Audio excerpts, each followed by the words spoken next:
The Possibility of Evil by Shirley Jackson. Miss Adela Strangeworth stepped daintily along Main Street on her way to the grocery.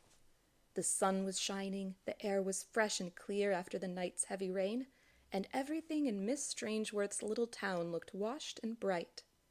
Miss Strangeworth took deep breaths and thought that there was nothing in the world like a fragrant summer day.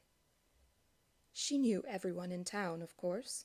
She was fond of telling strangers, tourists who sometimes passed through the town and stopped to admire Miss Strangeworth's roses, that she had never spent more than a day outside this town in all her long life. She was 71, Miss Strangeworth told the tourists, with a pretty little dimple showing by her lip, and she sometimes found herself thinking that the town belonged to her. "My grandfather built the first house on Pleasant Street," she would say, opening her blue eyes wide with the wonder of it. "This house, right here. My family has lived here for better than 100 years. My grandmother planted these roses, and my mother tended them, just as I do. I've watched my town grow. I can remember when Mr. Lewis Sr. opened the grocery store, and the year the river flooded out the shanties on the low road, and the excitement when some young folks wanted to move the park over to the space in front of where the new post office is today. They wanted to put up a statue of Ethan Allen." Miss Strangeworth would frown a little and sound stern. "But it should have been a statue of my grandfather. There wouldn't have been a town here at all if it hadn't been for my grandfather and the lumber mill." Miss Strangeworth never gave away any of her roses, although the tourists often asked her. The roses belonged on Pleasant Street, and it bothered Miss Strangeworth to think of people wanting to carry them away, to take them into strange towns and down strange streets. When the new minister came, and the ladies were gathering flowers to decorate the church, Miss Strangeworth sent over a great basket of gladioli. When she picked the roses at all, she set them in bowls and vases around the inside of the house her grandfather had built. Walking down Main Street on a summer morning, Miss Strangeworth had to stop every minute or so to say good morning to someone, or to ask after someone's health. When she came into the grocery, half a dozen people turned away from the shelves and the counters to wave at her or call out good morning. "And good morning to you too, Mr. Lewis," Miss Strangeworth said at last. The Lewis family had been in the town almost as long as the Strangeworths, but the day young Lewis left high school and went to work in the grocery, Miss Strangeworth had stopped calling him Tommy and started calling him Mr. Lewis. And he had stopped calling her Addie and started calling her Miss Strangeworth. They had been in high school together and had gone to picnics together and to high school dances and basketball games. But now Mr. Lewis was behind the counter in the grocery, and Miss Strangeworth was living alone in the Strangeworth house on Pleasant Street. "Good morning," Mr. Lewis said, and added politely, "Lovely day."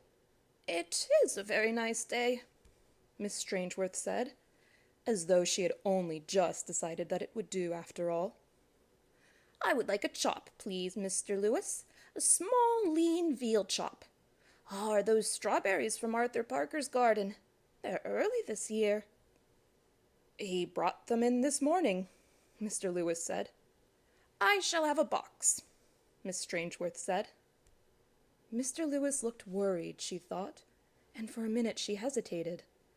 But then she decided that he surely could not be worried over the strawberries. He looked very tired indeed. He was usually so chipper, Miss Strangeworth thought, and almost commented, but it was far too personal a subject to be introduced to Mr. Lewis the grocer, so she only said, "And a can of cat food, and, I think, a tomato." Silently, Mr. Lewis assembled her order on the counter and waited. Miss Strangeworth looked at him curiously, and then said, "It's Tuesday, Mr. Lewis.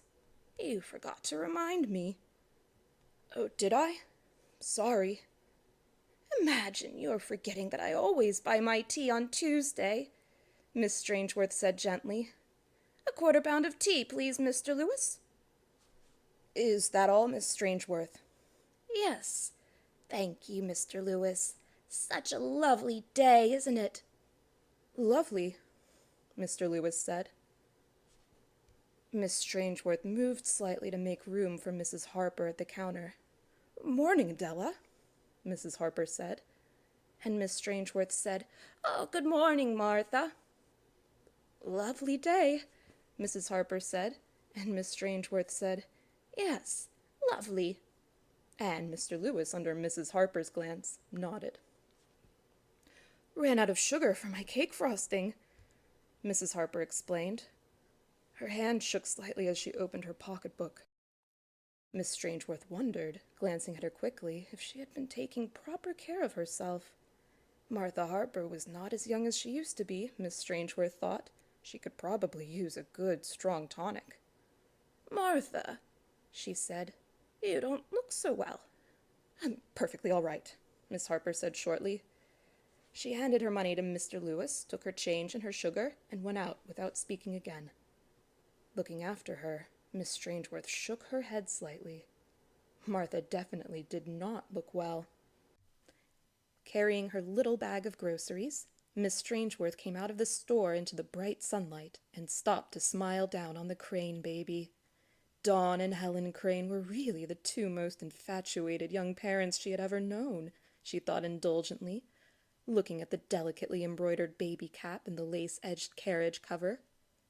"That little girl is going to grow up expecting luxury all her life," she said to Helen Crane. Helen laughed. "That's the way we want her to feel," she said, "like a princess."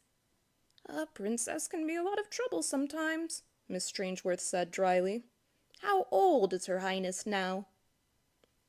6 months next Tuesday," Helen Crane said, looking down with rapt wonder at her child. "I've been worrying, though, about her. Don't you think she ought to move around more? Try to sit up, for instance?" "For plain and fancy worrying," Miss Strangeworth said, amused, "give me a new mother every time." "She just seems slow," Helen Crane said. "Nonsense. All babies are different. Some of them develop much more quickly than others." "That's what my mother says," Helen Crane laughed, looking a little bit ashamed. "I suppose you've got young Don all upset about the fact that his daughter is already 6 months old and hasn't yet begun to learn to dance?" "I hadn't mentioned it to him. I suppose she's just so precious, and I worry about her all the time." "Well, apologize to her right now," Miss Strangeworth said. "She's probably worrying about why you keep jumping around all the time." Smiling to herself and shaking her old head, she went on down the sunny street, stopping once to ask little Billy Moore why he wasn't out riding in his daddy's shiny new car, and talking for a few minutes outside the library with Miss Chandler, the librarian, about the new novels to be ordered and paid for by the annual library appropriation. Miss Chandler seemed absent-minded and very much as though she was thinking about something else. Miss Strangeworth noticed that Miss Chandler had not taken much trouble with her hair that morning, and sighed. Miss Strangeworth hated sloppiness. Many people seemed disturbed recently, Miss Strangeworth thought. Only yesterday the steward's 15-year-old Linda had run crying down her own front walk and all the way to school, not caring who saw her. People around town thought she might have had a fight with the Harris boy, but they showed up together at the soda shop after school as usual, both of them looking grim and bleak. Trouble at home, people concluded, and sighed over the problems of trying to raise kids right these days. From halfway down the block, Miss Strangeworth could catch the heavy accent of her roses, and she moved a little more quickly. The perfume of roses meant home, and home meant the Strangeworth house on Pleasant Street. Miss Strangeworth stopped at her own front gate, as she always did, and looked with deep pleasure at her house, with the red and pink and white roses massed along the narrow lawn, and the rambler going up along the porch, and the unbelievably trim lines of the house itself, with its slimness and its washed white look. Every window sparkled, Every curtain hung stiff and straight, and even the stones of the front walk were swept and clear. People around town wondered how old Miss Strangeworth managed to keep the house looking the way it did. And there was a legend about a tourist once mistaking it for the local museum and going all through the place without finding out about his mistake. But the town was proud of Miss Strangeworth and her roses and her house. They had all grown together. Miss Strangeworth went up her front steps, unlocked her front door with her key, and went into the kitchen to put away her groceries. She debated having a cup of tea and then decided that it was too close to midday dinner time. She would not have the appetite for her little chop if she had tea now. Instead, she went into the light, lovely sitting room, which still glowed from the hands of her mother and her grandmother, who had covered the chairs with bright chintz and hung the curtains. All the furniture was spare and shining, and the round hooked rugs on the floor had been the work of Miss Strangeworth's grandmother and her mother. Miss Strangeworth had put a bowl of her red roses on the low table before the window, and the room was full of their scent. Miss Strangeworth went to the narrow desk in the corner and unlocked it with her key. She never knew when she might feel like writing letters, so she kept her notepaper inside and the desk locked. Miss Strangeworth's usual stationery was heavy and cream-colored, with Strangeworth House engraved across the top, but when she felt like writing her other letters, Miss Strangeworth used a pad of various colored paper bought from the local newspaper shop. It was almost a town joke, that colored paper, layered in pink and green and blue and yellow. Everyone in town bought it and used it for odd, informal notes and shopping lists. It was usual to remark upon receiving a note written on a blue page that so-and-so would be needing a new pad soon. Here she was, down to the blue already. Everyone used the matching envelopes for tucking away recipes or keeping odd little things in, or even to hold cookies in the school lunch boxes. Mr. Lewis sometimes gave them to the children for carrying home penny candy. Although Miss Strangeworth's desk held a trimmed quill pen, which had belonged to her grandfather, and a gold frost fountain pen, which had belonged to her father, Miss Strangeworth always used a dull stub of pencil when she wrote her letters, and she printed them in a childish block print. After thinking for a minute, although she had been phrasing the letter in the back of her mind all the way home, she wrote on a pink sheet, "Didn't you ever see an idiot child before? Some people just shouldn't have children, should they?" She was pleased with the letter. She was fond of doing things exactly right. When she made a mistake, as she sometimes did, or when the letters were not spaced nicely on the page, she had to take the discarded page to the kitchen stove and burn it at once. Miss Strangeworth never delayed when things had to be done. After thinking for a minute, she decided that she would like to write another letter, perhaps to go to Mrs. Harper to follow up on the ones she had already mailed. She selected a green sheet this time and wrote quickly, "Have you found out yet what they were all laughing about after you left the bridge club on Thursday? Or is the wife really always the last one to know?" Miss Strangeworth never concerned herself with facts. Her letters all dealt with the more negotiable stuff of suspicion. Mr. Lewis would never have imagined for a minute that his grandson might be lifting petty cash from the store register if he had not had one of Miss Strangeworth's letters. Miss Chandler the librarian and Linda Stewart's parents would have gone unsuspectingly ahead with their lives, never aware of possible evil lurking nearby, if Miss Strangeworth had not sent letters to open their eyes. Miss Strangeworth would have been genuinely shocked if there had been anything between Linda Stewart and the Harris boy.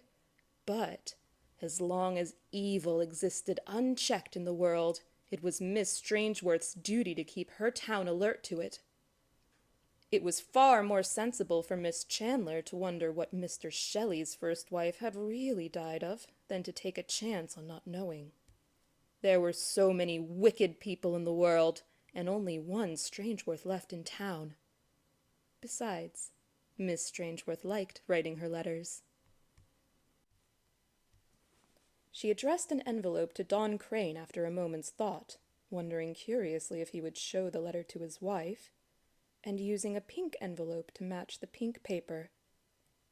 Then she addressed a second envelope, green, to Mrs. Harper. Then an idea came to her, and she selected a blue sheet and wrote, "You never know about doctors. Remember, they're only human and need money like the rest of us. Suppose the knife slipped accidentally. Would Dr. Burns get his fee and a little extra from that nephew of yours?" She addressed the blue envelope to old Mrs. Foster, who was having an operation next month. She had thought of writing one more letter to the head of the school board, asking how a chemistry teacher like Billy Moore's father could afford a new convertible. But all at once she was tired of writing letters.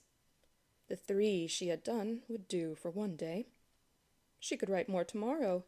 It was not as though they all had to be done at once. She had been writing her letters, sometimes 2 or 3 every day for a week, sometimes no more than 1 in a month, for the past year. She never got any answers, of course, because she never signed her name. If she had been asked, she would have said that her name, Adela Strangeworth, a name honored in the town for so many years, did not belong on such trash. The town where she lived had to be kept clean and sweet, but people everywhere were lustful and evil and degraded and needed to be watched. The world was so large, and there was only one Strangeworth left in it. Miss Strangeworth sighed, locked her desk, and put the letters into her big black leather pocketbook to be mailed when she took her evening walk. She broiled her little chop nicely and had a sliced tomato and good cup of tea ready when she sat down to her midday dinner at the table in her dining room, which could be opened to seat 22 with a second table if necessary in the hall. Sitting in the warm sunlight that came through the tall windows of the dining room, seeing her roses massed outside, handling the heavy old silverware and the fine translucent china, Miss Strangeworth was pleased. She would not have cared to be doing anything else. People must live graciously after all, she thought, and sipped her tea. Afterward, when her plate and cup and saucer were washed and dried and put back onto the shelves where they belonged, and her silverware was back in the mahogany silver chest, Miss Strangeworth went up the graceful staircase and into her bedroom, which was the front room overlooking the roses, and had been her mother's and her grandmother's. Their crown derby dresser set and furs had been kept here, their fans and silver-backed brushes, and their own bowls of roses. Miss Strangeworth kept a bowl of white roses on the bed table. She drew the shades, took the rose satin spread from the bed, slipped out of her dress and her shoes, and lay down tiredly. She knew that no doorbell or phone would ring. No one in town would dare to disturb Miss Strangeworth during her afternoon nap. She slept, deep in the rich smell of roses. After her nap, she worked in the garden for a little while, sparing herself because of the heat. Then she went in to her supper. She ate asparagus from her own garden, with sweet butter sauce and a soft-boiled egg, and, while she had her supper, she listened to a late evening news broadcast and then to a program of classical music on her small radio. After her dishes were done and her kitchen set in order, she took up her hat. Miss Strangeworth's hats were proverbial in the town. People believed that she had inherited them from her mother and her grandmother. And, locking the front door of her house behind her, set off on her evening walk, pocketbook under her arm. She nodded to Linda Stewart's father, who was washing his car in the pleasantly cool evening. She thought that he looked troubled. There was only one place in town where she could mail her letters, and that was the new post office, shiny with red brick and silver letters. Although Miss Strangeworth had never given the matter any particular thought, she had always made a point of mailing her letters very secretly. It would, of course, not have been wise to let anyone see her mail them. Consequently, she timed her walk so she could reach the post office just as darkness was starting to dim the outlines of trees and the shapes of people's faces, although no one could ever mistake Miss Strangeworth with her dainty walk and her rustling skirts. There was always a group of young people around the post office, the very youngest roller skating upon its driveway, which went all the way around the building and was the only smooth road in town, and the slightly older ones already knowing how to gather in small groups and chatter and laugh and make great excited plans for going across the street to the soda shop in a minute or two. Miss Strangeworth had never had any self-consciousness before the children. She did not feel that any of them were staring at her unduly or longing to laugh at her. It would have been most reprehensible for their parents to permit their children to mock Miss Strangeworth of Pleasant Street. Most of the children stood back respectfully as Miss Strangeworth passed, silenced briefly in her presence, and some of the older children greeted her, saying soberly, "Hello, Miss Strangeworth." Miss Strangeworth smiled at them and quickly went on. It had been a long time since she had known the name of every child in town. The mail slot was in the door of the post office. The children stood away as Miss Strangeworth approached it, seemingly surprised that anyone should want to use the post office after it had been officially closed up for the night, and turned over to the children. Miss Strangeworth stood by the door, opening her black pocketbook to take out the letters, and heard a voice, which she knew at once to be Linda Stewart's. Poor little Linda was crying again, and Miss Strangeworth listened carefully. This was, after all, her town, and these were her people. If one of them was in trouble, she ought to know about it. "I can't tell you, Dave," Linda was saying. So she was talking to the Harris boy, as Miss Strangeworth had supposed. "I just can't. It's just nasty."